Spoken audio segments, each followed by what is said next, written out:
कि आजादी के नारे लगेंगे तो देशद्रोह का मुकदमा दर्ज होगा। मैं कहना चाहता हूं, मैं यहां भी आजादी का नारा लगाना चाहता हूं। आजादी चाहिए, भूख से आजादी चाहिए, बेरोजगारी से आजादी चाहिए, सरकार की दमनकारी नीतियों से आजादी चाहिए। मान्यवर, कोई परमानेंट नहीं होता। जो आज साहिबे मसनद हैं कल नहीं होंगे। चौकीदार हैं, कोई ज्यादा मकान थोड़ी है।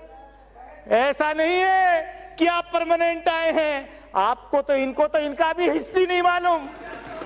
माननीय सभापति महोदय, इनको तो इनकी भी, ये अपने नेताओं की हिस्ट्री भी नहीं जानते। अभी पिछले दिनों चर्चा हो रही थी, आजकल जितने आंदोलन देश, मैं 2 मिनट में अपनी बात खत्म करूंगा। आज जितने आंदोलन देश भर में हो रहे हैं, वहां पर एक क्रांतिकारी नज़म पढ़ी जाती है।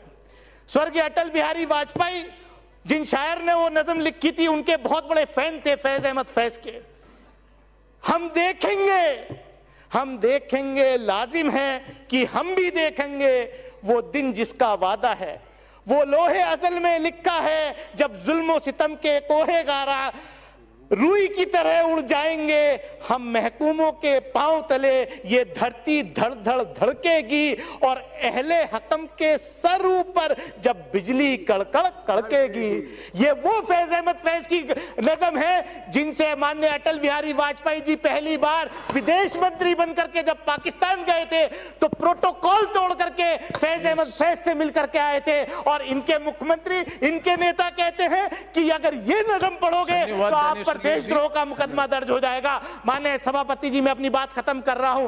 कर्नाटक के अंदर, बीदर के अंदर जिस तरीके से एक नाटक के मंचन पे 4वीं क्लास के बच्चों को बुला करके थाने में बिठाया गया रात भर, उन बच्चों की मां को, उन बच्चों की टीचर को एक नाटक प्ले कर रहे थे खाली, उनके ऊपर राष्ट्रद्रोह का मुकदमा लगा करके जेल भेजने का काम कर्नाटक की सरकार ने किया।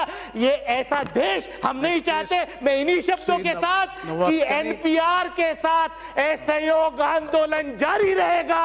हम ना सीए मानेंगे। धन्यवाद।